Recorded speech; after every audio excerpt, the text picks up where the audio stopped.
It's a wrap! Natapos na naman ang isang semester ng aralan ng ating mga mag-aaral. Karamihan sa mga senior students ay humantong na sa kanilang graduation season. Ibig sabihin, maraming fresh graduates ang maghahanap na ng kanilang first ever job. Ngunit bilang freshies sa paghahanap ng trabaho, ano nga ba ang mga dapat ihanda o dapat paghandaan? Here are some tips para sa inyong #Road to Employment. Number 1. Know yourself and your goal.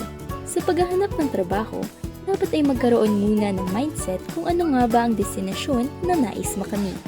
Ang ating goal ang magiging gabay para sa ating pagpaplano. Mahalaga na kilala natin ang ating mga sarili.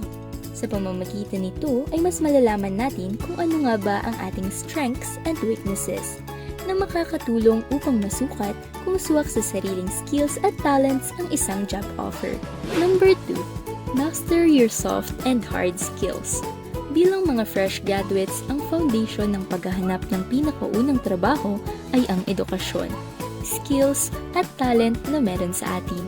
Ang soft skills o kakayahang pangkatauhan ay ang kakayahang makipagkapwa-tao. Dito makikita ng mga employers ang iyong kakayahang makisama sa iyong kapwa o teamwork.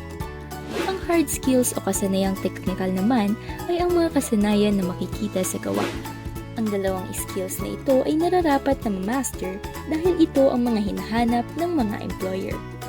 Number 3. Do your research. Huwag basta apply ng apply. Mas mabuti na magbasa muna ng mga detalye tungkol sa kumpanya na may job vacancy. Sa paraang ito ay makakaiwas sa anumang job scam o employment frauds. Sa research rin malalaman kung align ba sa skills na meron ka ang trabaho na offer nila. Maaari ring ipagkumpara ang mga offer sa iba't ibang kumpanya upang malaman kung sino ang may best offer. Number 4. Prepare your documents. Ihanda ang mga dokumento na kailangan sa pag-apply tulad ng application letter, resume, personal data sheet at iba pang attachments. Pinakamainam na huwag mag-submit ng original documents tulad ng official transcript of records, diploma o kaya certificate of eligibility upang protektahan ang mga ito laban sa posibleng pagkawala o pagkasira habang naghahanap pa ng trabaho. Mainam na ilabas lamang ang mga ito kapag humingi ng verifikasyon ang employer. At number 5. Widen your circle. Lawakan ang mga network at connections. Huwag maging mahiyain. Maaring magtanong sa mga kakilala kung may mga alam ba silang trabaho na related sa hinahanap mo. Maaari ring sumali sa mga job o career fair. Dito maaaring magkaroon ng practice patungkol sa interviews at maaaring magkaroon ng mas malawak na pananaw sa mundo ng pagtatrabaho.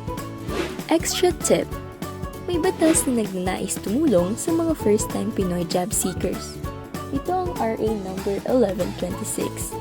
Maaari kang kumuha ng mga certifications sa iba't ibang opisina at line agencies na magagamit sa job application na hindi mo na kailangan magbayad pa ng mga fees.